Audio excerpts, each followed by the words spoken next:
Hi guys, here's a look at my 3 horsepower Briggs and Stratton MTD EDGER. And as you could hear earlier, it was squealing really bad when I tried to start it, actually stalling the engine out. So I'm going to make a repair on that today. And to make that repair, I'm going to have to remove the shroud. The shroud is held on by 3 bolts, 1 on the top, 2 on the bottom here. Next, you can see the flywheel. There's a screen with 2 small bolts. Remove the small bolts from the screen and was able to lift the screen off. And the screen is really important to this repair, so I'll get back with about that later. Okay, you can see the starter clutch here, and that's the repair that I'm going to make today.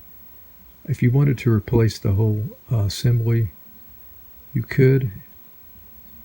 Fairly inexpensive. Just to remove that, you would have to lock the flywheel in, and you could lock that in by using a screwdriver or maybe a wrench just to keep it from turning.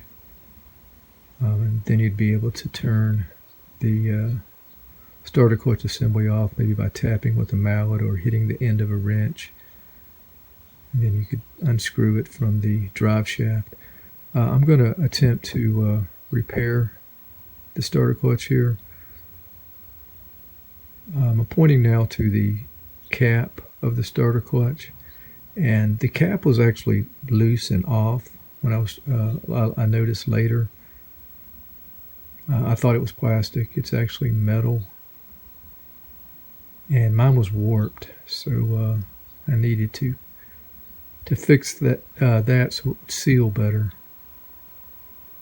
To lift that cap off, you can just take a screwdriver and pop it off. I was able to lift the clutch off as well as the cap at one time, and then I can separate the cap from the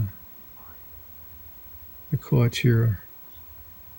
You can see the ball bearings now on the inside. Here's a closer look at the cap. There's a couple of rubber seals inside the cap. The clutch here should turn freely on the drive shaft, and that was a little bit of a problem. I'll show you guys what I did right here. I wanted to smooth off the shaft. I used some fine sandpaper. There's a little bit of rust on it, not much. Little friction with the turning of the drive shaft versus the clutch. I also used some steel wool. Just wanted it to be nice and smooth, clean.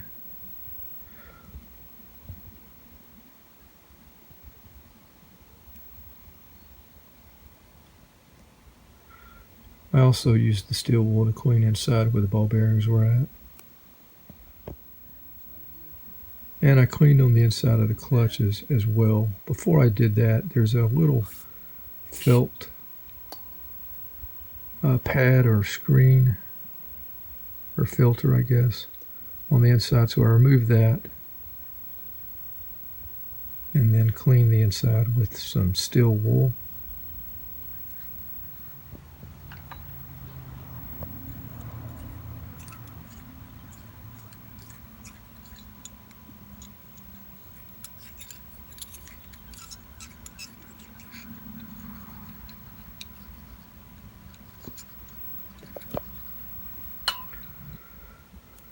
Once I used the steel, clean with the steel wool, then I was able to just spray some parts cleaner inside the clutch there.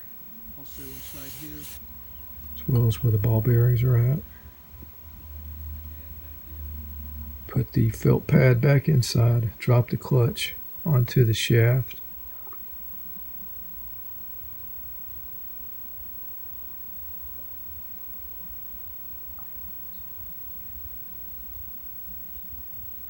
Cleaned on the inside, or dried that actually. That was parts cleaner.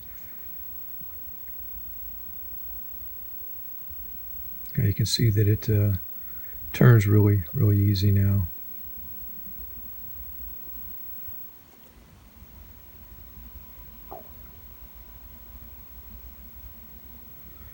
I cleaned the ball bearings as well. Parts cleaner, putting them back in place here.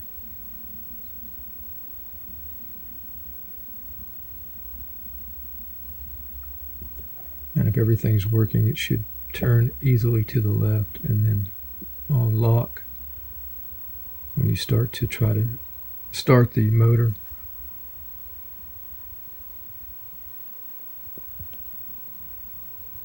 Put some automatic transmission fluid on the seals here, lightly.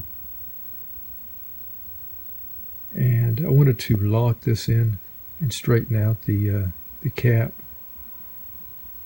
I used some vice grips, held it in place, and tapped with the rubber mallet.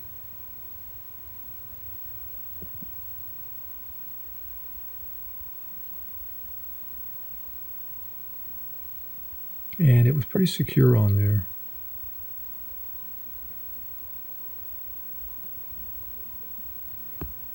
Next, I wanted to reposition the screen. The screen is kind of worn out. And that screen is important because it also holds that cap on. This is a really bad screen. I didn't realize how bad it was until I started working on this a little closer. Didn't want to use the same two holes. You can actually see where the holes have broke through on the screen. So I tried to straighten up the screen as much as possible. To seal the cap here, actually decided to use a couple of different holes.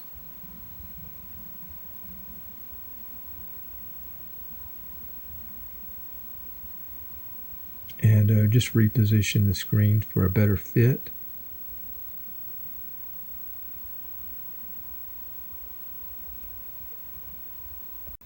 Once I found a couple of new holes, I put the screws back in place. I was not real happy the way the screws went in. They were not as tight as I'd hoped. I went ahead and lubed the starter clutch with some transmission fluid. Just wanted to get a few drops in there.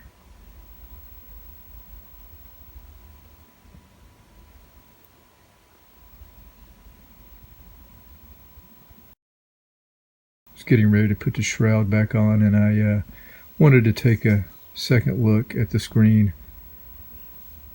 Still wasn't really happy the way the screen was fitting and sealing the cap,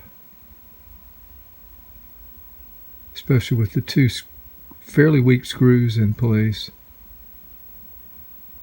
So I decided to try something new. So let me show you guys what I did here. I happened to have some perforated duct strapping around the house, and decided to cut some of that to size. The holes in the strapping were a perfect match with the holes in the starter clutch. There's 4 holes in the starter clutch, so I decided to go with 4 new screws. I went with the number 8 screw, also a little longer here, 3/4 inch. I also purchased some lock washers and nuts, but I didn't have to use those because the new screws went in very tight. Strapping is flexible. I did have to make some adjustments with some tin snips on the top and the bottom on the inside there, so that the recoil would go back over the clutch without any problem. And that's pretty much it. I felt really good about the repair here, and so I'm going to put the shroud back on and give it a start for the first time.